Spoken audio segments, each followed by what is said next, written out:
लोग शुरू करते हैं। अब जो बेंजोडाइज़ेपिन्स हैं, बेंजोडाइज़ेपिन्स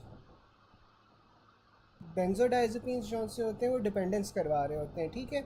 अब मुझे कोई बता सकता है कि डिपेंडेंस क्या होता है? डिपेंडेंस ये होता है कि आपको ना, अगर आप बहुत अरसे के लिए बेंजोडाइज़ेपिन्स ले रहे होते हो तो आपको सेम असर के लिए आपको इंक्रीज डोज लेनी पड़ती है, ठीक है। तो आपके पास डिपेंडेंस डेवलप हो जाती है बेंजोडाइज़ेपिन्स की। फिर आपके पास ड्रग रिएक्शंस आ रहे हैं और फिर ड्रग्स आ रही हैं कि कौन कौन सी ड्रग्स ये ड्रग रिएक्शंस करवाती हैं। सबसे पहले आपके पास टीथ डिस्कलरेशन आ जाती है, ठीक है। टीथ डिस्कलरेशन में आपके पास क्या होता है कि ये टेट्रासाइक्लिन्स करवा रहे होते हैं। जो टेट्रासाइक्लिन्स होते हैं वो टीथ डिस्कलरेशन करवा रहे होते हैं, और इसका निमोनिक आपके पास है टीथरासाइक्लिन्स, सही है। टीथरासाइक्लिन्स जो से इसका निमोनिक है, टीथ डिस्कलरेशन आपके पास टेट्रासाइक्लिन्स करवा रहे होते हैं। फिर आपके पास नेफ्रोटॉक्सिसिटी और ऑटोटॉक्सिसिटी आ जाती है, ठीक है। यानी कि आपके पास हेयरिंग में मसला होगा, किडनीज में मसला होगा, ये कौन से ड्रग्स आपके पास करवा रहे होते हैं? अच्छा, तो आपके पास नेफ्रोटॉक्सिसिटी और ऑटोटॉक्सिसिटी कौन से ड्रग्स करवा रहे होते हैं? आपके पास अमाइनोग्लाइकोसाइड्स करवा रहे होते हैं, और अमाइनोग्लाइकोसाइड्स में भी आपके पास जेंटामाइसिन एग्जांपल आ जाती है। इसलिए आप लोगों को याद होगा, आप लोगों ने शायद कहीं पढ़ा हो कि जो जेंटामाइसिन है वो आपने रिड्यूस डोजेज़ में डोज एडजस्टमेंट करनी पड़ती है आपको, जो पेशेंट्स होते हैं जो एंड स्टेज रीनल डिजीज़ के साथ होते हैं। साथ में वैंकोमाइसिन होती है, लूप डायोरेटिक्स होते हैं, सिस्प्लाटिन होता है और एम्फोटेरिसिन बी होता है। अच्छा, मुझे कोई बता सकता है कि जो सिस्प्लाटिन है ये कहाँ पे यूज़ होती है? बाकी तो आपको पता होंगे सारे। सिस्प्लाटिन कहाँ पे यूज़ होती है?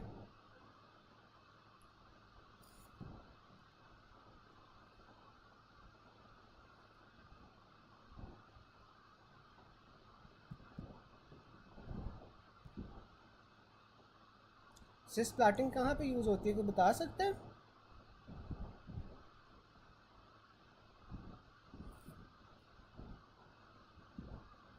बिल्कुल, कीमोथेरेपी में, कैंसर में ठीक है। फिर आपके पास फोटोटॉक्सिसिटी, फोटो सेंसिटिविटी आ जाती है। अब जो आपके पास फोटो सेंसिटिविटी ड्रग्स करवा रही होती है ना, उसका निमोनिक है सैड फॉर फोटो। तो इसमें आपके पास सल्फोनामाइड्स आ जाती हैं, एम्योड्रोन आ जाती है और टेट्रासाइक्लिन्स आ जाती हैं, ठीक है। तो ये सैड हो गया। फॉर फोटो में आपके पास 5-फ्लोरोयूरेसिल आ जाता है। तो फोटो सेंसिटिविटी आपके पास सल्फोनामाइड्स, एम्योड्रोन, टेट्रासाइक्लिन्स और 5-फ्लोरोयूरेसिल करवा रही होती हैं। फिर हाइपर यूरेसीमिया आ जाता है। तो जो हाइपर यूरेसीमिया है या हाइपर यूरेसीमिया के साथ गाउट की एसोसिएशन होती है, वो आपके पास कौन सी ड्रग्स करवा रही होती है? उसका निमोनिक है painful tophi and feet need care. तो पी से आपके पास पायरेजिनामाइड्स आ जाती हैं। पायरेजिनामाइड आपको याद होगा, हमने एंटी टीबी ड्रग पढ़ी थी, और ये जौन सा है आपके पास हाइपर यूरेसीमिया करवा रही थी। फिर थायजाइड यू डायोरेटिक्स आ जाते हैं। थायजाइड डायोरेटिक्स का भी आपने ऑर्डर पढ़ा होगा कि उसमें क्या क्या चीज़ें होती हैं। तो इसमें वन ऑफ द थिंग्स वो हाइपर यूरेसीमिया, तो थायजाइड डायोरेटिक्स आ जाती हैं। फिर आपके पास फ्यूरोजामाइड आ जाती है। फ्यूरोजामाइड अगेन इज़ अ डायरेटिक। फिर नियासिन आ जाती है और साइक्लोस्पोरेंस आ जाती हैं, ठीक है। तो इसका निमोनिक आपके पास था painful tophi and feet need care. फिर आपके पास ऑस्टियोपोरोसिस आ जाती है। जो ऑस्टियोपोरोसिस होता है वो आपके पास कोर्टिकोस्टेरॉइड्स करवा रहे होते हैं, डिपोमेडॉक्सी प्रोजेस्ट्रॉन करवा एसिटेट करवा रहा होता है, जीएनआरएच एगोनिस्ट करवा रहे होते हैं, और साथ में आपके पास अरोमाटेज इनहिबिटर्स करवा रहे होते हैं, ठीक है। तो ये सारी चीज़ें आपके पास ऑस्टियोपोरोसिस करवा रही होती हैं। अच्छा, मिडॉक्सी प्रोजेस्ट्रॉन एसिटेट जौन से ये हम कहाँ पे यूज़ कर रहे थे, किसी को याद है? मिडॉक्सी प्रोजेस्ट्रॉन एसिटेट हम कहाँ पे यूज़ करते हैं?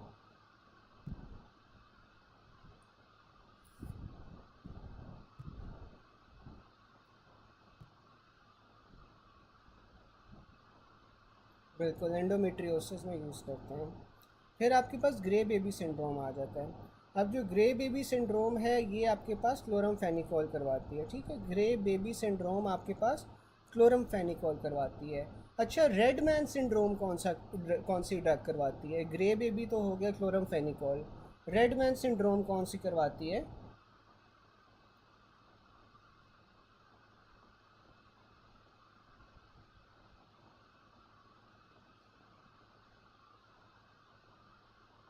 रेड मैन सिंड्रोम कौन सी करवाती है?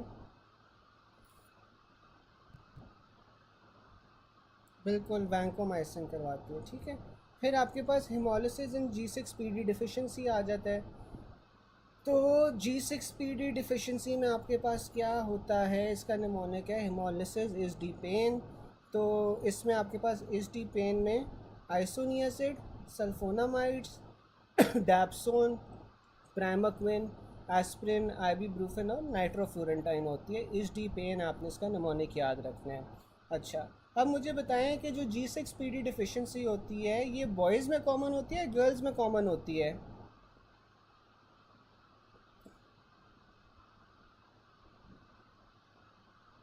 G6PD डिफिशिएंसी बॉयज़ में होगी या गर्ल्स में होगी?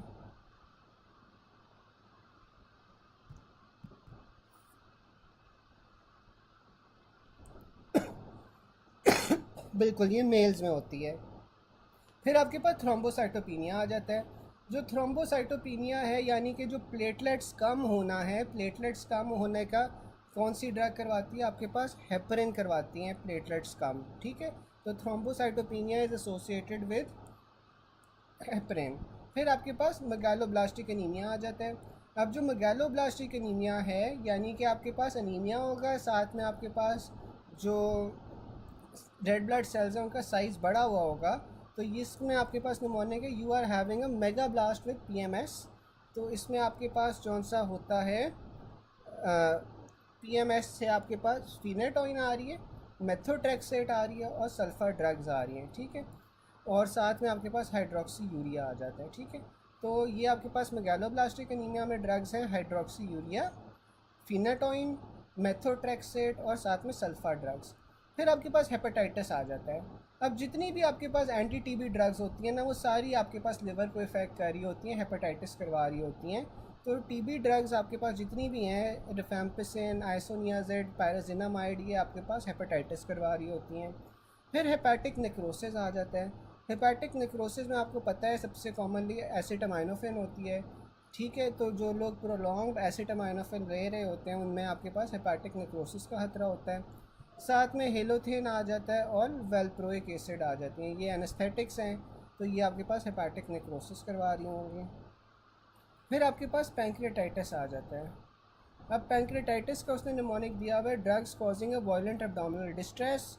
तो इसमें आपके पास निमोनिक था, drugs causing a violent abdominal distress. इसमें आपके पास ड्रग्स हैं डाइडेनोसिन, कॉर्टिकोस्टेरॉइड्स, अल्कोहल, वेल्प्रोइक एसिड, एजाथायोप्रिन और साथ में फिर डायूरेटिक्स आ जाती हैं जैसे कि फ्लूरोजामाइड या हाइड्रोक्लोरोथायोजाइड, ठीक है। तो इसमें डायूरेटिक्स, लूप डायूरेटिक्स भी हो सकती हैं, थायजाइड डायूरेटिक्स भी हो सकती हैं, साथ में डाइडेनोसिन है, कॉर्टिकोस्टेरॉइड्स है, अल्कोहल है, वेल्प्रोइक एसिड है, एजाथायोप्रिन है, ठीक है। इसमें नॉर्मली डाइडेनोसिन का वो काफ़ी पूछते हैं इसमें ना कि ये पैंक्रेटाइटिस करवाती है।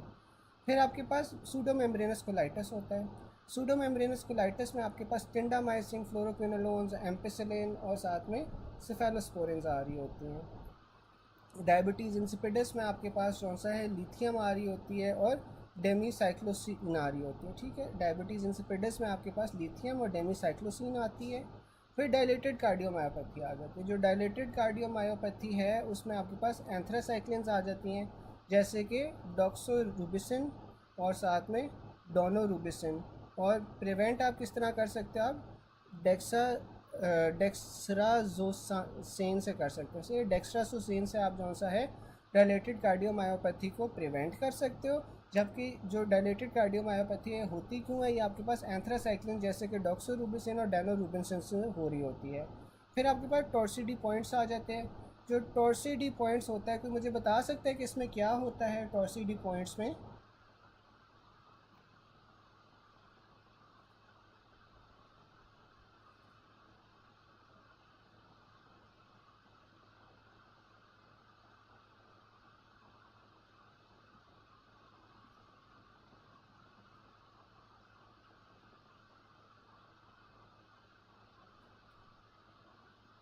इसमें टेकीकार्डिया होता है, ठीक है। और जो टेकीकार्डिया होता है वो आपके पास लोअर चेम्बर्स के हार्ट से शुरू हो रहा होता है यानी कि वेंट्रिकुलर टेकीकार्डिया होता है, ठीक है। और more than 100 beats per minute होती है, तो इसे आप टॉर्सिडी पॉइंट्स कहते हो। और जो टॉर्सिडी पॉइंट्स है ना, ये आपके पास एंटी एरिथमिक से हो रहा होता है, ठीक है। जो कि उसमें आपके पास क्लास 1A और क्लास 3 आ जाती है। इसका निमोनिक उसने बताया हुआ है ABCDE, ठीक है। तो इसमें आपके पास ए से एंटी एरिथमिक्स, बी से एंटीबायोटिक्स, सी से आपके पास आ जाती है एंटी साइकोटिक्स, एंटी डिप्रेसेंट्स और एंटी इमेटिक्स। ठीक है, तो ये आपके पास सारी चीज़ें टॉर्सिडी पॉइंट्स करवा रही होती हैं। फिर आपके पास एएस इनहिबिटर्स का आप लोगों को पता होगा कि ये ड्राई कफ करवाती हैं। फिर पल्मोनरी फाइब्रोसिस आ जाती हैं। अब पल्मोनरी फाइब्रोसिस में आपके पास क्या निमोनिक है, my nose can not breathe bad air. ठीक है, तो इसमें आपके पास एम से मेथोट्रेक्सेट, एन से आपके पास नाइट्रोफ्यूरेंटोइन, सी से आपके पास कार्मोसूटिन, फिर आपके पास बी से ब्लियोमाइसिन, फिर आपके पास अगले बी से आपके पास बसुल्फान और साथ में आपके पास एमियोड्रोन। ठीक है, तो ये आपके पास पल्मोनरी फाइब्रोसिस का निमोनिक है, my nose can't breathe bad air. और फिर आपके पास आ जाती है कि न्यूरोलेप्टिक मैलिग्नेंट सिंड्रोम आपके पास एटिपिकल एंटीसाइकोटिक्स करवा रही होती हैं, जैसे कि हेलोपेरिडोल। जो क्लोरोक्वीन है वो आपके पास कॉर्नियल डिपॉजिट्स करवा रही होती है, कॉर्नियल ओपेसिटीज़ करवा रही होती हैं। जबकि आपके पास जो लेंस की ओपेसिटीज़ है, लेंस ओपेसिटीज़ आपके पास क्लोरप्रोमाजीन करवा रही होती है। रेटिनल ओपेसिटीज़ में आपके पास थायोरिडाजीन आ जाता है। थियोफाइलिन जौन सा होता है वो अंजाइना को वर्सन कर रहा होता है। कार्डियोटॉक्सिसिटी और न्यूरोटॉक्सिसिटी में आपके पास थियोफाइलिन आ जाता है। जबकि जो सूडो मेम्ब्रेनस कोलाइटिस होता है वो आपके पास क्लिंडामाइसिन और फ्लोरोक्विनोलोन्स आ जाता है। ठीक है, ऊपर हमने पढ़ा था कि जो सूडो मेम्ब्रेनस कोलाइटिस है उसमें क्लिंडामाइसिन थी, फ्लोरोक्विनोलोन्स थी, एम्पेसिलिन थी और साथ में सेफेलोस्पोरिन्स थी। ठीक है, फिर आपके पास आ जाता है a man develops hypoglycaemia which will corrected. तो आप ग्लूकागॉन दे दोगे, ग्लूकागॉन जौन सा है वो ब्लड के अंदर ग्लूकोज ज़्यादा कर देता है, तो ग्लूकागॉन जौन सा हाइपोग्लाइसीमिया को करेक्ट करेगा। एड्रोफोनियम मोस्ट कॉमन एडवर्स इफेक्ट, तो एड्रोफोनियम का सबसे कॉमन एडवर्स इफेक्ट क्या होता है, नोज़िया। फिर आपके पास बेंजोडाइज़ेपिन्स आ जाते हैं, बेंजोडाइज़ेपिन्स आपके पास डिपेंडेंस करवा रहे होते हैं। कॉर्नियल ओपेसिटीज़ आपके पास क्लोरोक्विन करवा रही थी। अच्छा, मुझे कोई बता सकता है कि रेटिनल ओपेसिटीज़ कौन सी ड्रग करवाती है, रेटिनल ओपेसिटीज़ कौन सी ड्रग्स करवाती हैं?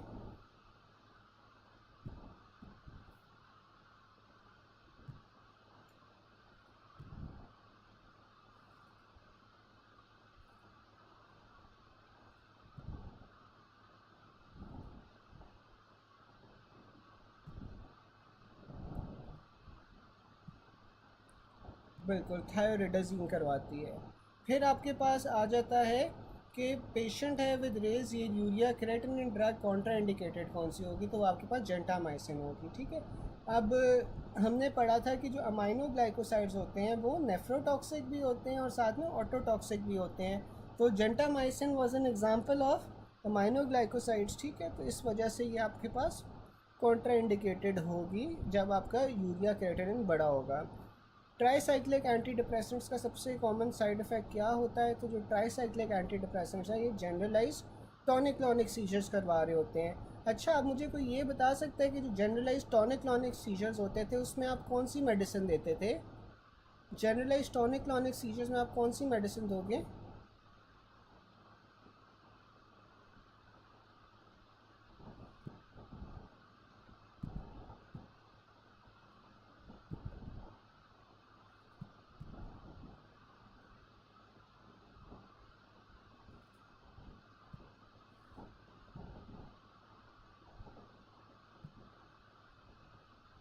बिल्कुल, सोडियम वैल्प्रोएट देते हैं या सोडियम वैल्प्रोएट एपीवॉल के नाम से भी आती है। ठीक है, फिर आपके पास आ जाता है कि the duration of tricyclic antidepressant shows its analgesic effect when given to a patient with post herpetic neuralgia. तो ये आपके पास 1 से 2 वीक्स होती है। ठीक है, अब जब आपके पास बहुत एक्सट्रीम पेन होती है ना, जैसे कि पोस्ट हेपेटिक न्यूरैल्जिया में होती है, पोस्ट हेपेटिक न्यूरैल्जिया में क्या होता है, अलोंग एक जौन सी होती है सीधी नर्व के अराउंड आपको पेन हो रही होती है। ठीक है, किसी डर्माटोम के अराउंड आपको पेन हो रही होती है पोस्ट हेपेटिक न्यूरैल्जिया में। तो पोस्ट हेपेटिक न्यूरैल्जिया में भी ना आप ट्राईसाइक्लिक एंटी डिप्रेसेंट्स देते हो, और जो ट्राईसाइक्लिक एंटी डिप्रेसेंट्स का एनाल्जेसिक इफेक्ट है ना वो आपके पास 1 to 2 वीक्स में होता है, जबकि इनका जो एंटी डिप्रेसेंट इफेक्ट है उससे 3 से 4 हफ्ते लग जाते हैं। ठीक है, तो जब आप पेन के लिए ट्राईसाइक्लिक एंटी डिप्रेसेंट्स दे रहे हो तो वो आपके पास 1 से 2 वीक्स के अंदर आपके पास इफ़ेक्ट करेगी, जबकि जो आपको एंटी डिप्रेसेंट इफेक्ट होगा वो 3 से 4 वीक्स में होता है। फिर आपके पास न्यूरोलेप्टिक मैलिग्नेंट सिंड्रोम आ जाता है। अब जो न्यूरोलेप्टिक मैलिग्नेंट सिंड्रोम है ये आपके पास टिपिकल एंटीसाइकोटिक से हो रहा होता है, जैसे कि हेलोपेरिडोल। अच्छा, मुझे कोई बता सकता है कि जो न्यूरोलेप्टिक मैलिग्नेंट सिंड्रोम है इसमें होता क्या है?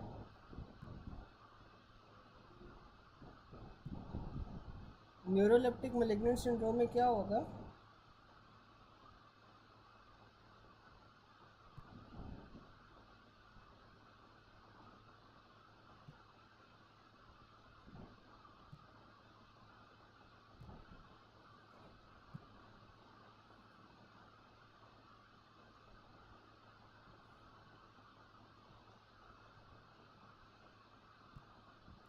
अच्छा, जो न्यूरोलेप्टिक मैलिग्नेंट सिंड्रोम है ना, ये आपके पास नॉर्मली टिपिकल एंटीसाइकोटिक से होता है। इसमें आपके पास कौन सा होता है ना, हाइपरथर्मिया हो जाता है, एलिवेटेड बॉडी टेम्परेचर होगा, साथ में मसल रिजिडिटी होगी, साथ में आपके ऑटोनॉमिक डिसफंक्शन मिलेगा, ठीक है, और साथ में आपके पास कॉन्शियस ऑल्टर्ड मेंटल स्टेटस होगा, ठीक है। तो ये सारे आपके पास सिम्टम्स होते हैं न्यूरोलेप्टिक मैलिग्नेंट सिंड्रोम के। और इसमें क्या होता है कि इसमें आपके पास सडन रिडक्शन हो जाती है डोपामिनर्जिक एक्टिविटी की ब्रेन में, ठीक है, और हाइपोथैलेमस में भी इसकी रिड्यूस एक्टिविटी हो जाती है, जिस वजह से आपके पास टेम्परेचर रेगुलेशन सही तरह नहीं हो पाती और आपका जो बॉडी टेम्परेचर है वो बहुत ज़्यादा इंक्रीज़ हो जाता है, ठीक है। तो ये आपके पास न्यूरोलेप्टिक मैलिग्नेंट सिंड्रोम होता है। फर्स्ट साइन, हाँ, प्री गैबलिन भी आप देते हो, बिल्कुल आप सही कह रहे हो, आप गाबा या प्री गैबलिन भी आप देते हो न्यूरोलेप्टिक पेन के अंदर। लेकिन ये जो आपके पास पोस्ट हेपेटिक न्यूरल्जिया होता है ना, इसमें पेन बहुत ज़्यादा हो रही होती है। जो आप ये गाबा की बात कर रहे हो ना, गाबा आप जैसे डायबिटीज़ होती है, डायबिटीज़ में आपको क्या होता है कि आपको सुइयाँ वगैरह चुभना शुरू हो जाती हैं, इस तरह के सिम्टम्स आते हैं, तो उनमें आप मोस्टली गाबा देते हो। लेकिन ये जो पोस्ट हेपेटिक न्यूरल्जिया है ना, इसमें डर्माटोम के अलोंग, एक स्पेसिफिक डर्माटोम के अलोंग पेन हो रही होती है, तो इसमें आप ट्राईसाइक्लिक एंटी डिप्रेसेंट्स ही देते हो। ट्राईसाइक्लिक एंटी डिप्रेसेंट्स ही आपके पास फर्स्ट लाइन होती है, ठीक है। ब्रोमोक्रिप्टिन भी आप देते हो, ब्रोमोक्रिप्टिन भी आप देते हो, लेकिन जो ये पोस्ट हेपेटिक न्यूरल्जिया है ना, जिसमें डर्माटोम के अलाउंग पेन हो रही है, उसके अंदर आप जौन सा है वो ट्राईसाइक्लिक एंटी डिप्रेसेंट्स ही देते हैं, ठीक है।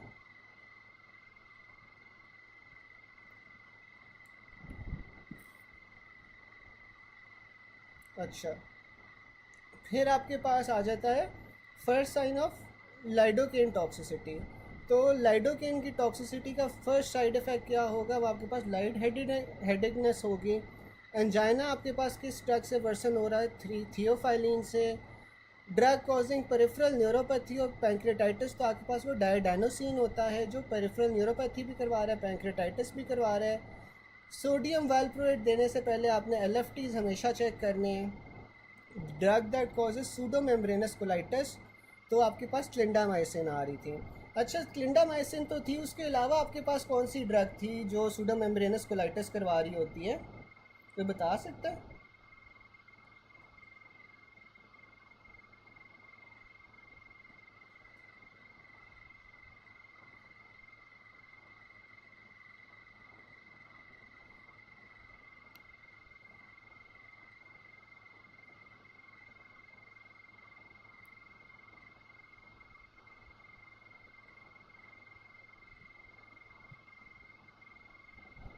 क्लिंडामाइसिन के अलावा आपके पास फ्लोरोक्विनालोन्स आ जाती हैं, एम्पिसिलिन आ जाती है और सेफेलोस्पोरिन्स आ जाती है, ठीक है।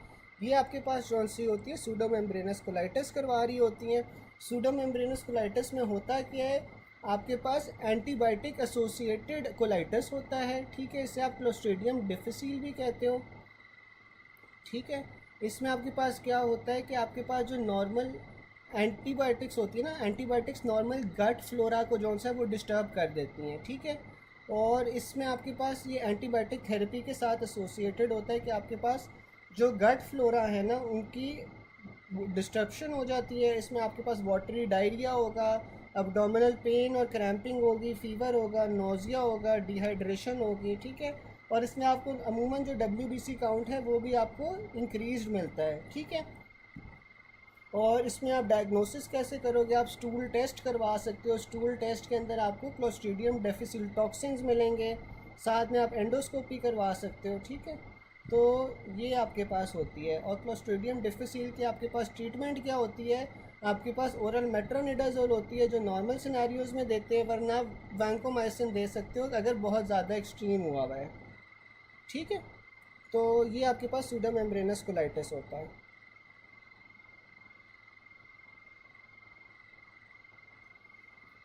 फिर आपके पास प्रोटामीन का साइड इफ़ेक्ट क्या होता है। प्रोटामीन आपके पास हाइपरटेंशन करवा रही होती है।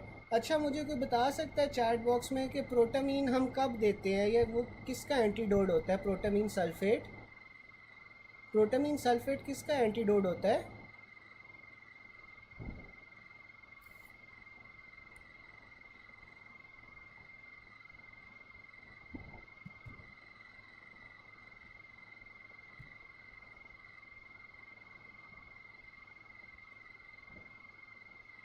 बिल्कुल हेपरिन का, ठीक है। फिर आपके पास आ जाते हैं एस इनहिबिटर्स। अब जो एस इनहिबिटर्स होते हैं वो क्या करवाते हैं, वो हाइपरकलीमिया करवाते हैं। वैसे जो normal renin angiotensin aldosterone system होता है वो क्या करवा रहा होता है, वो हाइपरनेट्रीमिया करवा रहा होता है, सोडियम की रीअब्जॉर्प्शन करवा रहा होता है, साथ में वाटर की रीअब्जॉर्प्शन करवा रहा होता है, साथ में पोटेशियम को एक्सक्रीट कर रहा होता है, हाइपोकलीमिया करवा रहा होता है, ठीक है। लेकिन जो एस इनहिबिटर्स होंगे वो क्या करेंगे, ये रेनिन एंजियोटेंसिन एल्डोस्टेरोन सिस्टम को ब्लॉक कर देंगे। तो जब ये ब्लॉक हो जाएगा तो फिर आपके पास हाइपरकलीमिया होगा। Most common side effect of theophylline और नाइट्रेट्स क्या होते हैं, वो आपके पास टेकिकार्डिया होता है। तभी जो थियोफाइलिन होता है वो एंजाइना को वर्सन कर देता है। Which drug causes pancreatitis and peripheral neuropathy, तो आपके पास डाइडानोसिन होती है। Anti HIV drug causing pancreatitis, तो आपके पास डाइडानोसिन है। Most common side effect of theophylline क्या होती है, सीजर्स होते हैं। Side effect of recombinant human growth hormone therapy includes benign intracranial hypertension, ठीक है। तो अगर आप रिकॉम्बिनेंट ग्रोथ हार्मोन थेरेपी दे रहे हो तो उसमें आपके पास सबसे कॉमन साइड इफेक्ट क्या होगा कि आपके पास इंट्राक्रैनियल बिनाइन हाइपरटेंशन होना शुरू हो जाएगी, ठीक है। यहाँ तक किसी को कोई चीज़ ना समझ आई हो, यहाँ तक कोई चीज़ ना समझ आई हो।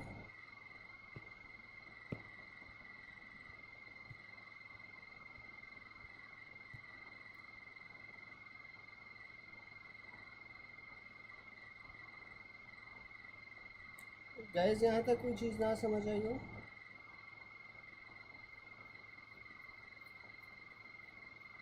चले, फिर आपके पास आ जाता है unknown chronic renal failure presented in OPD with fever, pain and discharge from air.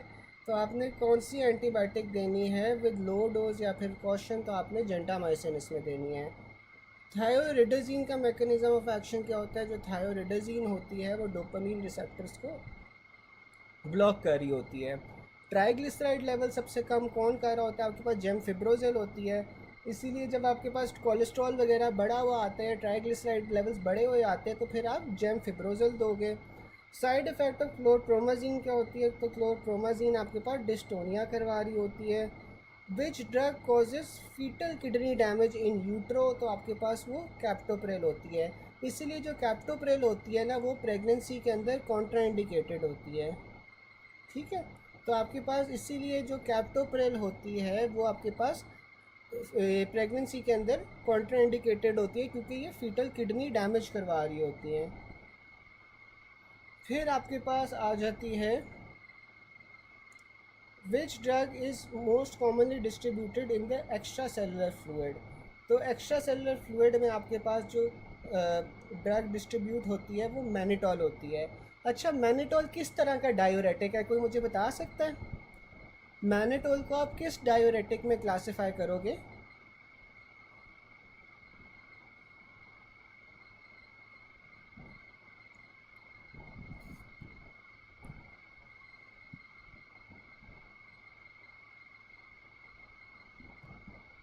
बिल्कुल ऑस्मोटिक डायोरेटिक होता है। और ये एक्ट कहाँ पे कर रहा होता है, पीसीटी के ऊपर एक्ट कर रहा होता है, ठीक है।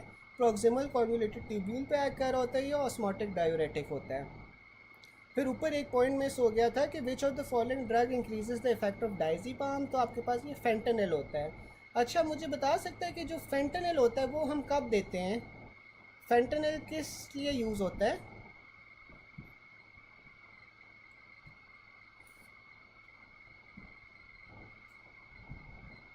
फेंटेनिल किस लिए यूज़ होता है?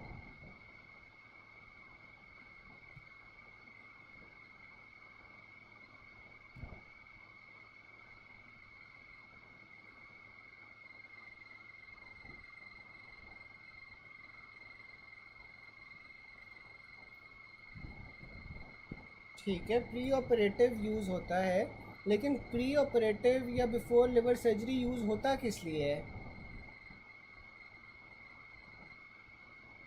पेन मैनेजमेंट में, बिल्कुल पेन मैनेजमेंट में यूज़ होता है, ठीक है। तो ये एनाल्जीसिया प्रोवाइड कर रहा होता है फेंटेनिल, इसीलिए आपको ये काफ़ी मुल्कों में ना फेंटेनिल क्राइसिस भी हुआ है कि लोग ड्रग्स के तौर पे फेंटेनिल को लेना शुरू कर देते हैं, ठीक है। तो फेंटेनिल इसलिए आपके पास होता है। फिर opioids given in poisoning cause vomiting by stimulated chemoreceptor trigger zone. Shortest acting hyperglycaemic agent कौन सा होता है, टॉल ब्यूटामाइड होता है, ठीक है। जो टॉल ब्यूटामाइड है वो आपके पास शॉर्टेस्ट एक्टिंग हाइपरग्लाइसीमिक एजेंट है।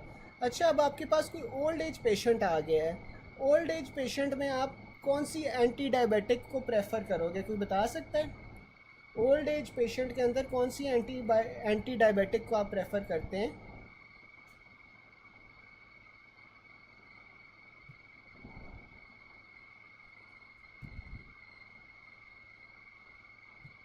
बिल्कुल टॉल ब्यूटामाइड। अगर आपके पास कोई ओबीस पेशेंट आ गया, वो डायबिटिक है, तो फिर आपने कौन सी एंटी डायबिटिक देनी है? ओबीस पेशेंट्स में कौन सी एंटी डायबिटिक दोगे?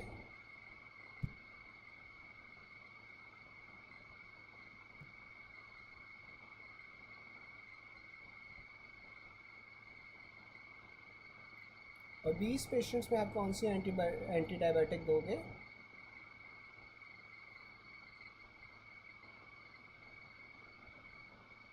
बिल्कुल मेटफॉर्मिन देंगे। फिर आपके पास अगर एक नॉर्मल मिडिल एज पर्सन आ गया है, उसमें आप कौन सी एंटी डायबिटिक दोगे? अगर एक नॉर्मल मिडिल एज पर्सन होगा तो उसमें आप कौन सी एंटी डायबिटिक देते हैं?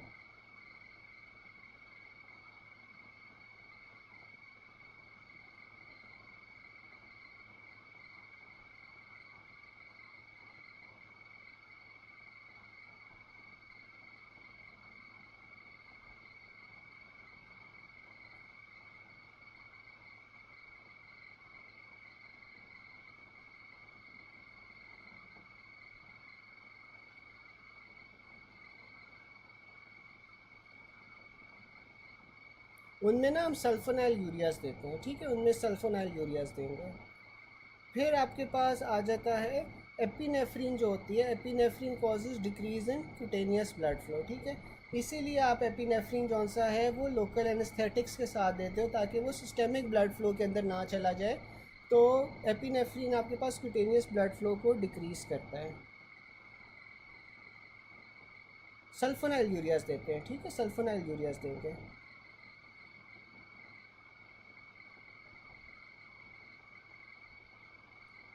फिर आपके पास आ जाता है 42 year para 3 reported with heavy cyclical vaginal bleeding for the last 6 months.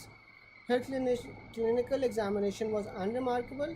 She had recent DNC and histopathology showed early secretory phase endometrium. Best line या best standard first line treatment आपके पास क्या होगा, मेफिनामिक एसिड होती है, ठीक है। फिर side effect of giving first generation antihistamines क्या होती हैं कि फर्स्ट जनरेशन एंटीहिस्टामिन्स जौन सी होती है ना सेडेशन करवाती हैं, इसीलिए आपने फिर हिस्टामिन एंटीहिस्टामिन्स की जौन सी है ना आगे जो न्यूअर आपके पास क्लासेस आ जाती हैं उनमें ये सेडेशन वाली जो प्रॉपर्टी होती है वो कम हो जाती है, ठीक है।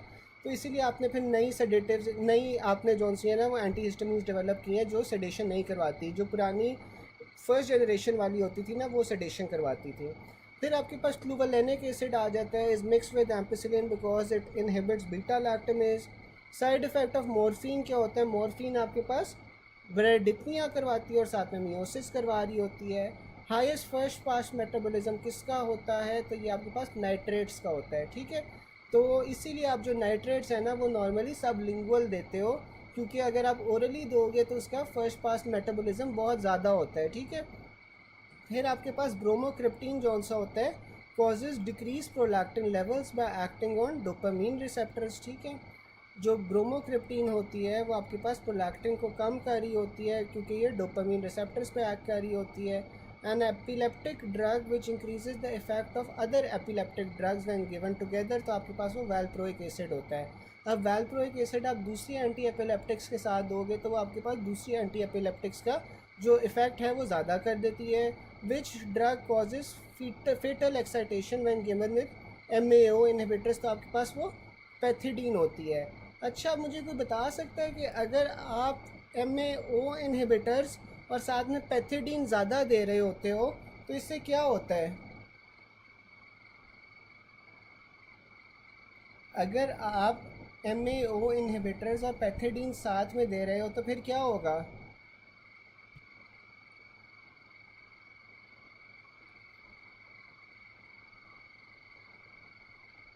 हाइपरटेंसिव क्राइसिस होगा। और हाइपरटेंसिव क्राइसिस क्यों होगा?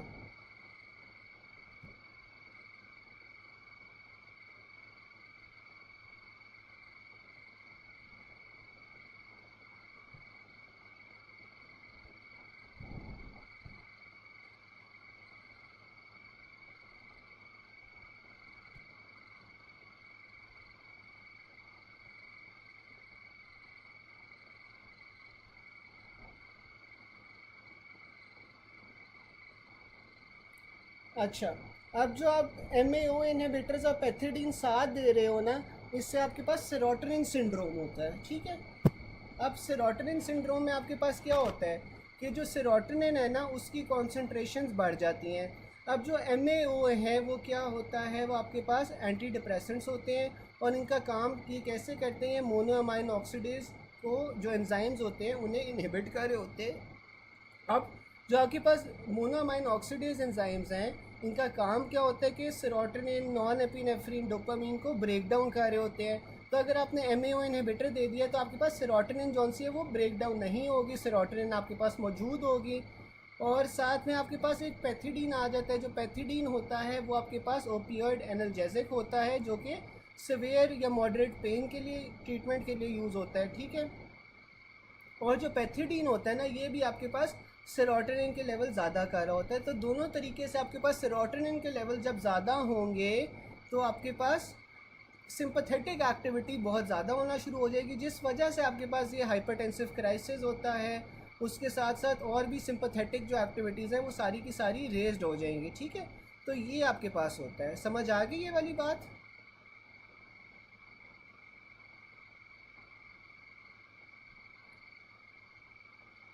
ठीक है ना। तो ये सेरोटोनिन सिंड्रोम होता है इससे। फिर आपके पास आ जाती है which drug has property similar to atropine, तो आपके पास स्कोपोलामीन होती है जो एट्रोपिन की तरह एक्ट करती है। Elderly obese male who started on IV gentamicin BD post laparotomy, तो आपके पास क्या चीज़ डिस्टर्ब होगी? अगर ओबीस पेशेंट है तो डिस्ट्रीब्यूशन डिस्टर्ब होगी, अगर थिन या लीन पेशेंट है तो आपके पास एक्सक्रीशन डिस्टर्ब होगी। फिर आपके पास आ जाते हैं जो थायजाइड्स होते हैं, वो आपके पास रिड्यूस करते हैं excretion of the lithium ion, ठीक है। Serotonin syndrome can frequently be counter when the person is receiving fluoxetine and tricyclic antidepressants, ठीक है। अब सेरोटोनिन सिंड्रोम ना ज़रूरी नहीं है कि हाल ही आपके पास MAO इनहिबिटर्स और पैथिडीन ही साथ देने से हो, ठीक है।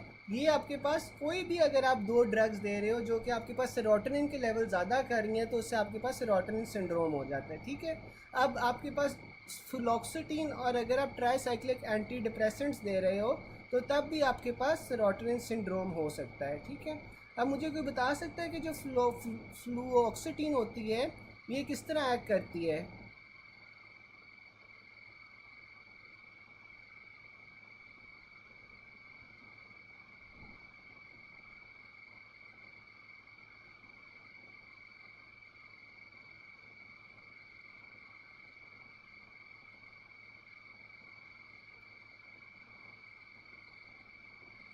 अब जो फ्लोक्सिटीन है ये क्या है आपके पास, फ्लोक्सिटीन ऐसा सर आया है ना, ठीक है, सिलेक्टिव सेरोटोनिन रीअपटेक इनहिबिटर है, ठीक है। और ये आप कब देते हो, ये आप डिप्रेशन में, एंग्जाइटी डिसऑर्डर्स में, मूड डिसऑर्डर्स में देते हो। फ्लोक्सिटीन क्या करती है, ये आपके पास रीअपटेक ऑफ सेरोटोनिन को कम करती है, ये इनहिबिट करती है into the pre synaptic neurons. इसीलिए आपके पास जो सिनेप्टिक क्लेफ्ट होता है उसमें आपके पास सेरोटोनिन के लेवल्स ज़्यादा हो जाते हैं, ठीक है। फिर आपके पास दूसरा ट्राईसाइक्लिक एंटी डिप्रेसेंट्स आ जाते हैं। अब जो ट्राईसाइक्लिक एंटी डिप्रेसेंट्स हैं ये सेरोटोनिन की, नॉन एपिनेफ्रिन की, दोनों की रीअपटेक को कम कर रहे हैं। और इससे आपके पास अगेंस्ट जो सेरोटोनिन है, नॉन एपिनेफ्रिन है, वो न्यूरोमस्कुलर जंक्शन में बढ़ जाती है। तो दोनों से आपके पास जब सेरोटोनिन बढ़ रही है तो आपके पास फिर सेरोटोनिन सिंड्रोम हो जाएगा। अब सेरोटोनिन सिंड्रोम आपके पास अगर हो गया है तो फिर आपके पास वही सारी सिंपैथेटिक एक्टिविटी ज़्यादा हो जाएगी।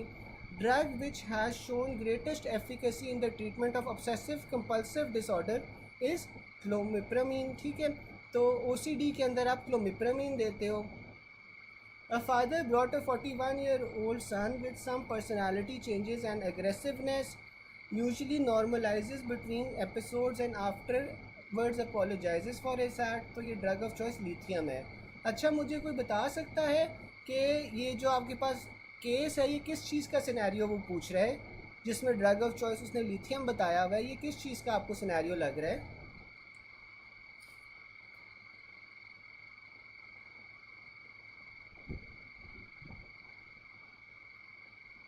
ये किस चीज़ का सिनेरियो होगा?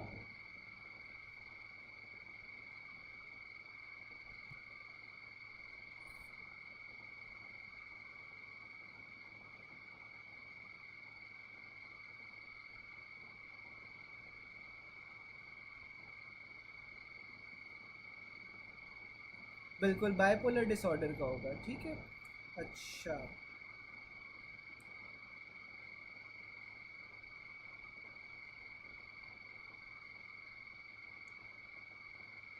अब जो आपके पास SSRIs होते हैं ना, ये आपके पास नॉर्मली डिप्रेशन, एंग्जाइटी डिसऑर्डर्स या मूड डिसऑर्डर्स के अंदर यूज़ होते हैं, ठीक है। लेकिन OCD के अंदर आपने क्लोमिप्रामीन को ही प्रेफर करना है। OCD में आपने क्लोमिप्रामीन को ही प्रेफर करना है, SSRIs को नहीं करोगे, क्लोमिप्रामीन को ही आप प्रेफर करोगे। फिर आपके पास आ जाता है patient receiving antipsychotic therapy develop sore throat, fever, leukopenia. तो आपने क्या देना है इसमें, क्लोजापिन देनी है। An antiepileptic lady who is currently on phenytoin has become pregnant, she is concerned about a medication in pregnancy. तो आपने फिनाटोइन को रिप्लेस कर देना है बारबिटूरेट से। अगर आपके पास प्रेगनेंसी में एपिलेप्सी है तो उसमें आपने फिनाटोइन को रिप्लेस कर देना है बारबिटूरेट्स के साथ। Which of the following is an indication to stop lithium immediately in a person already using it. तो जब आपके पास लिथियम लेवल्स ब्लड में 1.5 मिलीमोल पर लीटर से ज़्यादा हो जाएंगे, SSRIs को प्रेफर किया हुआ है क्लोमिप्रामीन के ऊपर। अच्छा, अगर इस तरह का MCQ है तो आप मुझे शेयर करना। आई एम नॉट श्योर कि अगर आप इसमें दोनों ऑप्शंस हैं या नहीं है, क्योंकि मुझे जहाँ तक याद है, मुझे यही याद है कि इसमें आपने क्लोमिप्रामीन को ही प्रेफर करना है। नहीं, बारबिटूरेट्स नहीं कॉन्ट्रा इंडिकेटेड होते, बेंजोडाइजेपिन्स कॉन्ट्रा इंडिकेटेड होते हैं प्रेगनेंसी में। बारबिटूरेट्स आप दे सकते हो, बेंजोडाइजेपिन्स जौन से होते हैं वो कॉन्ट्रा इंडिकेटेड होते हैं, ठीक है।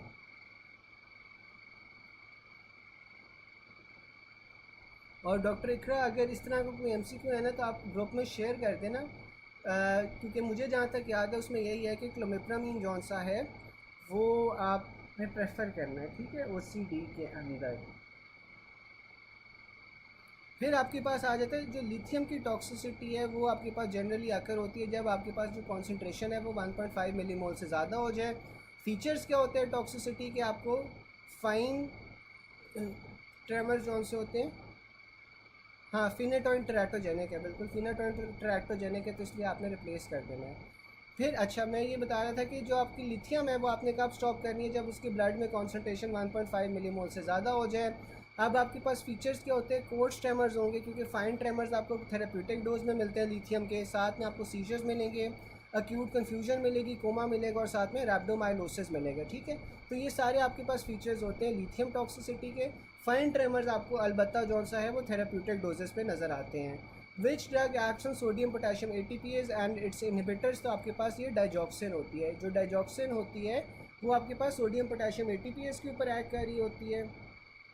और फिर हाइपरकलीमिया आपके पास डाइजॉक्सिन से होता है, जबकि जो डाइजॉक्सिन टॉक्सिसिटी है वो आपके पास हाइपोकलीमिया से इंक्रीज़ होती है। ठीक है, अगर हाइपोकलीमिया होगा तो डाइजॉक्सिन टॉक्सिक हो जाएगी, और टॉक्सिसिटी से वो करवाती क्या है, वो हाइपरकलीमिया करवा रही होती है। ठीक है, note that it reduces the rate of sodium potassium ATPase turnover and exacerbates pump inhibition due to digitalis. और मोस्ट कॉमन डिजिटालिस टॉक्सिसिटी क्यों होती है, क्योंकि आप concurrent use of potassium removing diuretics कर रहे हो। ठीक है, तो पोटेशियम रिमूविंग डायूरेटिक्स अगर आप यूज़ कर रहे हो तो उससे आपके पास हाइपोकलीमिया हो जाएगा, और हाइपोकलीमिया के अंदर आपके पास डाइजॉक्सिन टॉक्सिसिटी के चांसेस इंक्रीज़ हो जाते हैं, और डाइजॉक्सिन टॉक्सिसिटी से आपके पास हाइपरकलीमिया हो जाता है। ठीक है, डाइजॉक्सिन जौन सी होती है वो आइनोट्रोपिक होती है। ठीक है, यानी कि हार्ट की जो कॉन्ट्रैक्टिलिटी होती है उससे वो ज़्यादा कर रही होती है। Most dangerous side effects of belladonna alkaloid क्या होता है चिल्ड्रन में, तो जो बेलाडोना एल्कलॉइड्स होते हैं वो आपके पास हाइपरथर्मिया करवा रहे होते हैं। प्रोटामीन का आपके पास साइड इफ़ेक्ट क्या होता है, हाइपोटेंशन होती है, और ये एंटीडोट होती है हेपरिन की। Side effect of epidural anaesthesia, तो जो आपके पास एपीड्यूरल एनाल्जेसिया है वो आपके पास हाइपोटेंशन करवा रहा होता है। अच्छा, रिसेंट अटैम्प्ट्स में ना आपके पास एक सिनेरियो आया था, वो मैं आपको बताता हूँ। ये अभी जो कल परसों पेपर हुआ था उसमें एक क्वेश्चन आया था कि अगर आपने एपीड्यूरल एनेस्थीसिया दी है, एपीड्यूरल एनेस्थीसिया देने के बाद आपके पास हाइपोटेंशन हो गई है, और जो रेस्पिरेटरी रेट है ना वो आपके पास कम हो गया है। ठीक है, रेस्पिरेटरी डिप्रेशन हो गई है, तो ये आपके पास कहाँ पे जौन सा है आपने एपीड्यूरल एनेस्थीसिया दिया है, या तो एपीड्यूरल स्पेस में दिया है, ठीक है, या सब अरेकेनॉइड स्पेस में दिया है, और मुझे ऑप्शंस नहीं उसमें याद थी कि लिगामेंटम फ्लेवम पियर्स हो गया है, इस तरह की कोई ऑप्शन थी। तो आप मुझे बता सकते हो कि अगर आपने एपीड्यूरल एनेस्थीसिया दिया है और साथ में आपके पास हाइपोटेंशन हो गई है और साथ में आपके पास रेस्पिरेटरी रेट जो है वो कम हो गया है, बाकी ऑप्शंस में आपके पास था कि एलर्जिक रिएक्शन हो गया है, ठीक है, और साथ में आपके पास एक आध और ऑप्शन था जो एलर्जिक रिएक्शन से सिमिलर था। तो मुझे कोई बता सकता है कि इसमें करेक्ट ऑप्शन क्या होगा?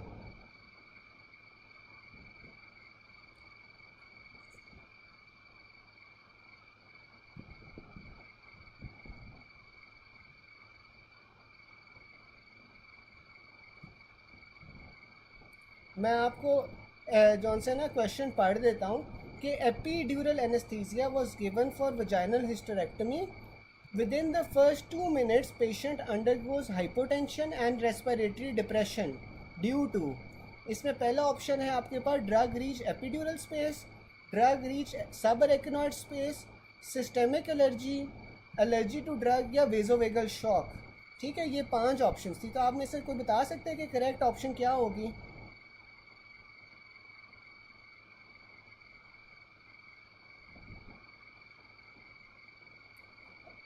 अच्छा, इसमें ना आपके पास जो सही ऑप्शन है ना वो है कि जो एनेस्थीसिया है ना वो सब अरेकिनॉइड स्पेस में चला गया। ठीक है, जो एनेस्थीसिया है वो सब अरेकिनॉइड स्पेस में चला गया, that will be the correct option. अब किस तरह, अब देखो आपने एपीड्यूरल एनेस्थीसिया दिया है, तो पहला जो इसमें ऑप्शन था ना drug reach the epidural space, तो आपने तो इंटेंशन ही आपकी ये थी कि एपीड्यूरल स्पेस में जाए, तो उसके बाद 2 मिनट में आपके पास हाइपोटेंशन और रेस्पिरेटरी डिप्रेशन तो नहीं होगा। फिर बाकी आपके पास एलर्जीज़ आ जाती हैं, सिस्टेमिक एलर्जी या एलर्जी टू ड्रग। अब जो एलर्जी टू ड्रग या सिस्टेमिक एलर्जी है ना, इसके अंदर आपके पास हाइपोटेंशन तो हो सकती है, ठीक है, लेकिन आपके पास जो रेस्पिरेटरी डिप्रेशन है ना वो नहीं होती। इसमें नॉर्मली आपके पास क्या होता है, स्किन चेंजेस होगी, ठीक है, आपको अक्यूट एलर्जी की जौन सी है ना वो प्रेजेंटेशन मिलेगी, तो इसलिए आपके पास इसमें अक्यूट एलर्जिक प्रेजेंटेशन मिलेगी, जिस तरह आपके पास हाइव्स हो गए, या फिर आपके पास अर्टिकेरिया हो गया, या फिर इसमें आपके पास हाइपोटेंशन भी हो सकती है, ठीक है, लेकिन इसमें रेस्पिरेटरी डिप्रेशन नहीं होगा। फिर आपके पास वेजोवेगल शॉक आ जाता है। वेजोवेगल शॉक में अगेन आपके पास हाइपोटेंशन तो हो सकती है लेकिन रेस्पिरेटरी डिप्रेशन नहीं होगी। रेस्पिरेटरी डिप्रेशन आपके पास कब होती है, जब आपने सब अरेकिनॉइड स्पेस में दे दिए, क्योंकि जब सब अरेकिनॉइड स्पेस में जो आप एनेस्थीसिया दे रहे हो तो उसकी कॉन्सेंट्रेशंस बहुत कम होती हैं। अगर आपने एपिड्यूरल एनेस्थीसिया जो है वो सब अरेकिनॉइड स्पेस में डाल दोगे तो तब आपके पास हाइपोटेंशन भी होगी और रेस्पिरेटरी डिप्रेशन भी होगी, दोनों चीज़ें हो जाएंगी।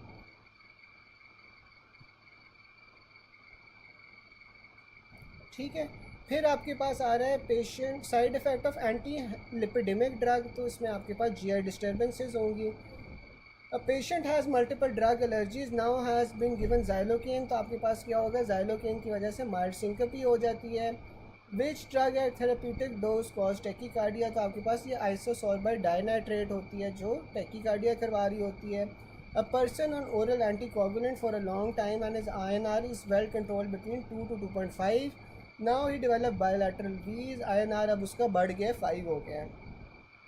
विच drug was given along with the anticoagulant to bring about this effect in INR, तो ये आपके पास सिप्रोफ्लॉक्सासिन होगी।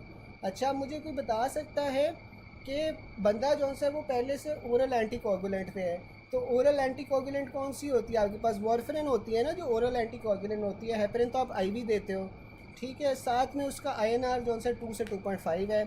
अब उसे जो सा है बायोलैटरल वीज़ हुई है, बायोलैटरल वीज़ के लिए उसने कोई और दवाई ली है, उस दवाई लेने के साथ उसका जो INR है वो 5 हो गया, बढ़ गया है। तो आप मुझे बता सकते हो कि ये कौन सी दवाई है, उसने बताया सिप्रोफ्लॉक्सासिन है। अब सिप्रोफ्लॉक्सासिन किस तरह आपके पास INR को बढ़ा रहा है, कोई बता सकता है चैट बॉक्स में?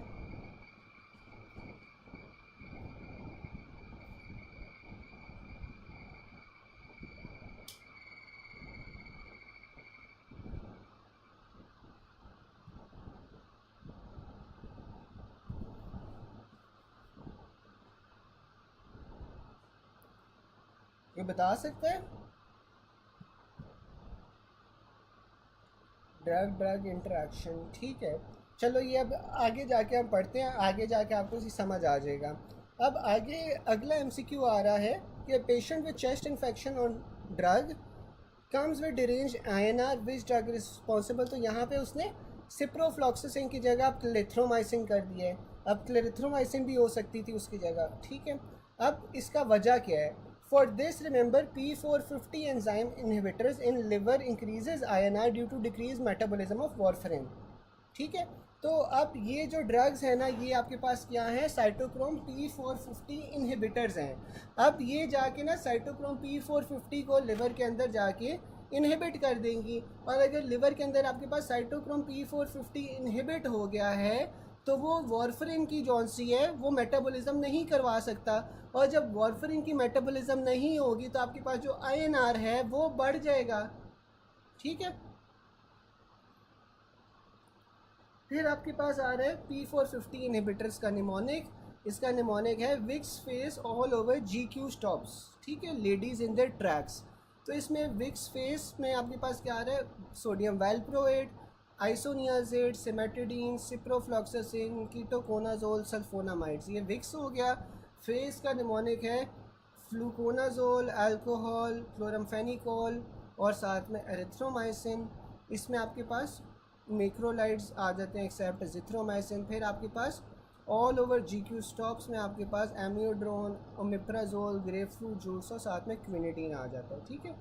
तो ये आपके पास सारे ड्रग्स हैं जो साइटोक्रोम P450 को इनहिबिट करते हैं, ठीक है। यहाँ तक सबको समझ आ रही है, कोई कन्फ्यूजन तो नहीं है?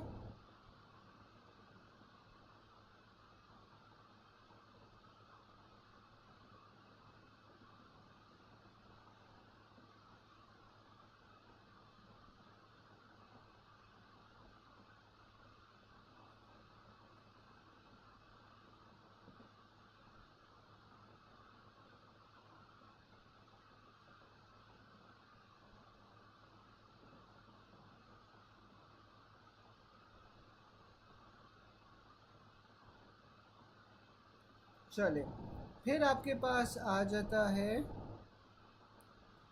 Patient post GA in recovery room stops breathing and is cyanosed, तो आपके पास कौन सा ड्रग है, ये आपके पास पैंक्रोनियम है। पैंक्रोनियम जौन सा होता है वो आप क्यों देते हो, कोई बता सकता है? पैंक्रोनियम क्या होता है?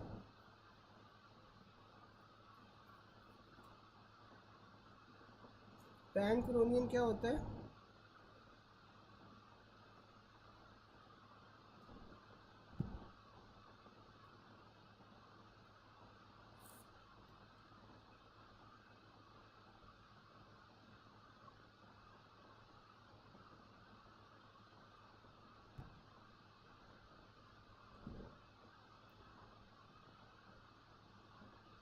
ठीक है, न्यूरोमस्कुलर ब्लॉकर होता है, मसल रिलैक्सेंट होता है, ठीक है।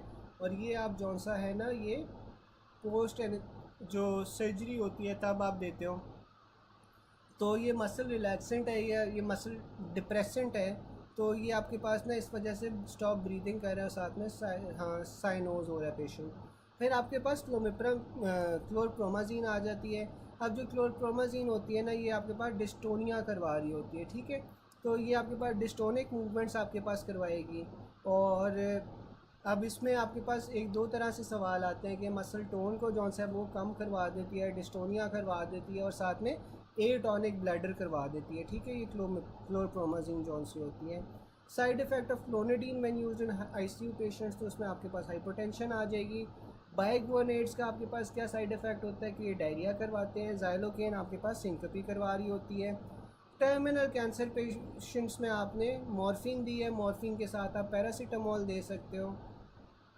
जो आपके पास पैरासीटामोल है वो मॉर्फिन की कंजम्पशन को कम कर देती है, ठीक है। क्योंकि आप मॉर्फिन बहुत ज़्यादा नहीं दे सकते, क्योंकि मॉर्फिन के अपने साइड इफ़ेक्ट्स होते हैं, और साइड इफ़ेक्ट्स क्या होते हैं, वो मियोसिस और ब्रेडिकार्डिया होती हैं। तो आप मॉर्फिन के साथ ना पैरासीटामोल दे देते हो ताकि मॉर्फिन आपको कम देनी पड़े, ठीक है। फिर आपके पास केस ऑफ एंडोमेट्रियोसिस आ जाता है, उसने डायनाजोल ली है 3 मंथ्स बैक। तो डायनाजोल का आपके पास साइड इफ़ेक्ट क्या होता है, हिर्सुटिज्म करवाती है। अगेन जो बाइगोनेट्स होते हैं, बाइगोनेट्स आपके पास डायरिया फ्लॉचुलेंस करवाते हैं। कोलिनर्जिक ड्रग्स का सबसे कॉमन साइड इफ़ेक्ट क्या होता है कि आपके पास ब्रेडिकार्डिया करवा रही होती हैं। थ्रोम्बोसाइटोपिनिया में हमने पहले हेपरिन पढ़ा था, लेकिन अब ये पूरा आप कर लो कि जो थ्रोम्बोसाइटोपिनिया है इसमें heparin is greater than quinine is greater than thyroid diuretics, ठीक है। फिर आपके पास आ जाता है patient on psychiatric medications develop agitation and visual impairment. तो आपके पास ड्रग कौन सी है, थायोरिडाजीन है जो ये कॉज कर रही है। नोट दैट क्लोरप्रोमाजीन आपके पास कॉर्नियल डिपॉजिट्स करवा रही होती है, जबकि आपके पास जो थायोरिडाजीन है वो आपके पास रेटिनल डिपॉजिट्स करवा रही होती है। Most common risk of giving systemic steroids to diabetic patient क्या होता है कि आपके पास जब आप स्टीरॉयड्स दे रहे होते हो उससे आपके पास डिरेंज डायबिटिक कंट्रोल होता है, क्योंकि आपको पता है जो स्टीरॉयड्स होते हैं वो आपके पास ग्लूकोज लेवल्स को ज़्यादा करवा रहे होते हैं। A diabetes mellitus patient was started on new oral anti-diabetic medication for the last 10 days. Now he complains of GI distress and metallic taste, तो ये आपके पास मेटफॉर्मिन होगी। मेटालिक टेस्ट के लिए आपके पास दो दवाइयाँ होती हैं, दोनों एम से शुरू हो रही होती हैं। मेटालिक टेस्ट भी एम से शुरू हो रहा होता है, इसमें आपके पास मेट्रोनिडाजोल आ जाती है और साथ में मेटफॉर्मिन आ जाती है। जो ग्रे बेबी सिंड्रोम होता है, ग्रे बेबी सिंड्रोम क्लोरामफेनिकोल से हो रहा होता है। ट्राईसाइक्लिक एंटी डिप्रेसेंट्स का साइड इफेक्ट सीजर्स होते हैं। आइसोनियाजेड पेरिफेरल न्यूरोपैथी करवा रही होती है। रिफैम्पिसिन आपके पास ऑरेंज रेड सिक्रीशंस करवा रही होती है। इथाम्ब्यूटॉल ऑप्टिक न्यूराइटिस करवा रही होती है। जो पायराजिनामाइड है वो हाइपर यूरेसीमिया या गाउट करवा रही होती है। जो स्ट्रेप्टोमाइसिन है वो आपके पास वेस्टिबुलर या एट्थ नर्व डैमेज करवा रही होती है। फिर आपके पास आ जाता है जो सिमेटिडीन सुक्राल सल्फेट इंटरेक्शन होता है। अब जो सुक्राल सल्फेट होती है ना वो क्या करती है कि वो सिमेटिडीन को अब्जॉर्ब नहीं होने देती, ठीक है। जो सुक्राल सल्फेट होती है वो एक लेयर बना लेती है जिससे आपके पास सिमेटिडीन की अब्जॉर्प्शन जो सी होती है वो डिस्टर्ब हो जाती है।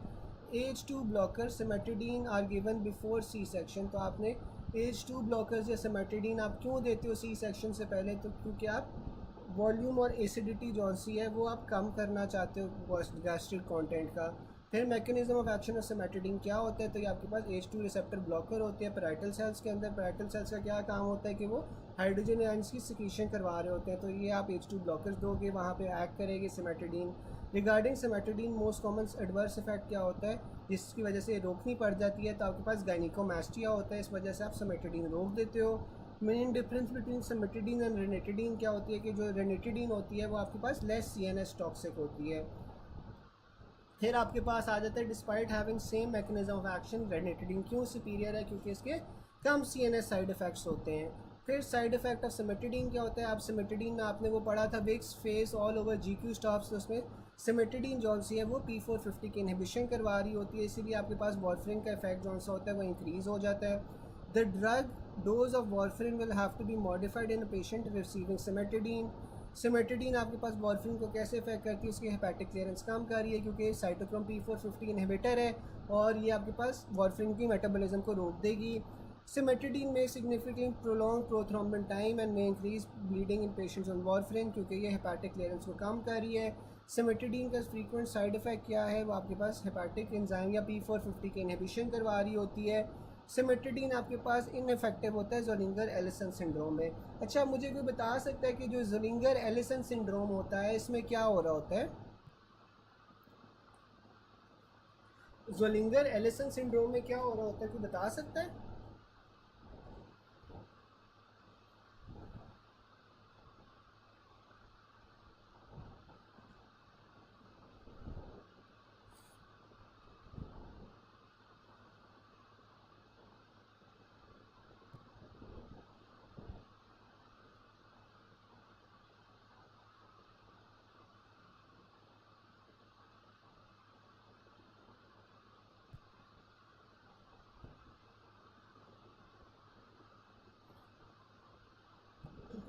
हाँ बिल्कुल, जो ज़ोलिंगर एलिसन सिंड्रोम है ना, इसमें आपके पास एक या उससे ज़्यादा ट्यूमर्स बन रहे होते हैं जिन्हें आप गैस्ट्रोनोमस कहते हो, या आपके पास पैंक्रियाज या ड्यूड्रेनम में होते हैं. इनकी वजह से आपके पास एक्सेसिव गैस्ट्रिन प्रोडक्शन हो रही होती है और गैस्ट्रिन की एक्सेसिव प्रोडक्शन की वजह से आपके पास हाई लेवल गैस्ट्रिक एसिड के होते हैं. इसमें आपके पास पेप्टिक अल्सर डिजीज़ होती हैं, गर्ड होता है. ठीक है, तो ये एक ट्यूमर है ना, तो ट्यूमर आपके पास H2 ब्लॉकर्स जो से होते हैं वो तो इफेक्टिव नहीं होते ट्यूमर्स के खिलाफ, क्योंकि H2 रिसेप्टर ब्लॉकर्स तो थोड़ी देर के लिए एक्ट करते हैं, लेकिन ये तो आपके पास एक क्रॉनिक कंडीशन है. ठीक है, तो इसलिए इसमें ये इनफेक्टिव होते हैं. Which drug reduces the metabolism of theophylline, तो अगेन आपके पास वो सिमेटिडीन होती है क्योंकि ये आपके पास P450 जो सी होती है वो इनहिबिटर होती है, तो इसलिए थियोफाइलिन के साथ भी ये उसकी मेटाबॉलिज्म भी स्लो डाउन कर देती है. यहाँ तक यार कोई क्वेश्चन हो, किसी को कोई बात ना समझ आई हो?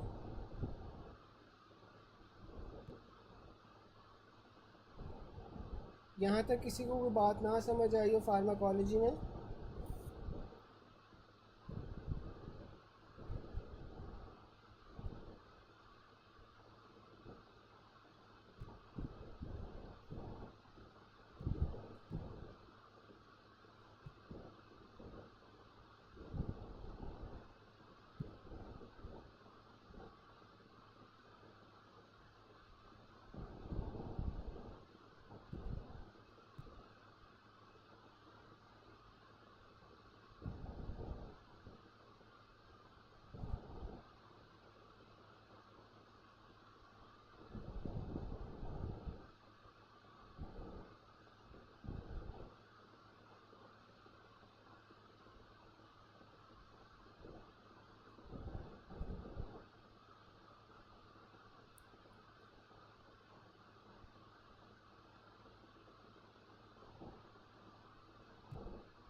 नहीं, जो आपके पास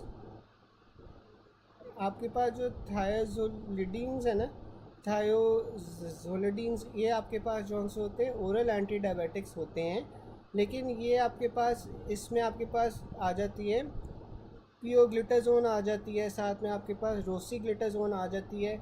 ये डिफरेंट होते हैं सल्फोनाइल यूरिया से. जो सल्फोनाइल यूरियाज होते हैं उनका मैकेनिज्म ऑफ एक्शन डिफरेंट होता है. जो सल्फोनाइल यूरियाज होते हैं उसमें आपके पास आ जाते हैं लिपिजिडीन आ जाती है, साथ में आपके पास ग्लिमिप्रिडीन आ जाती है. तो ये आपके पास डिफरेंट होते हैं, सेम नहीं होते, दोनों अलग होती हैं.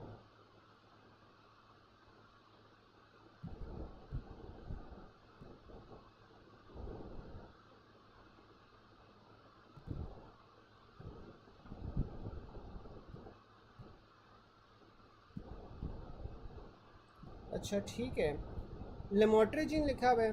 ठीक है, लेमोट्रिजिन ही होगा. लेमोट्रिजिन तो आई नो कि प्रेगनेंसी में आप देते हो, ठीक है, अगर वो एराटा में करेक्ट किया हुआ है तो फिर सही है, लेमोट्रेजीन ही होगा, लेमोट्रेजीन होगा, फिर आप सही कह रहे हो।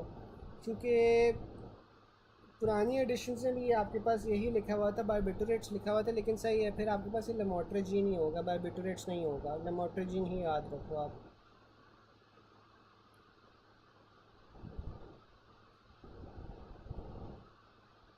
और किसी को कोई क्वेश्चन हो?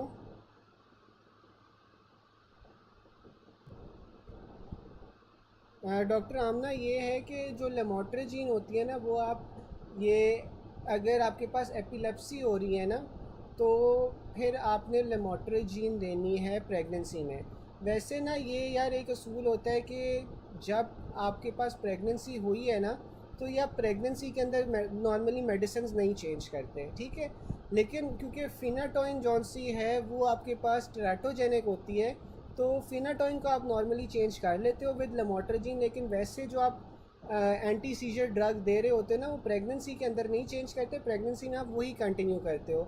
लेकिन अलबत्ता ये होता है कि आपने प्रेगनेंसी से 2 से 3 महीने पहले ना, तब आपने जौन सी है वो चेंज करके लेमोट्रेजीन दे देनी होती है, ठीक है, क्योंकि लेमोट्रेजीन फिर सेफ़ होती है प्रेगनेंसी में। तो इसमें ये होता है कि 2 to 3 months before a female is planning on contraception, तो तब आपने कॉन्सेप्शन, तब आपने जौन सी है ना ये लेमोट्रेजीन जौन सी है वो देनी है, ठीक है। चलें, और किसी को कोई क्वेश्चन हो?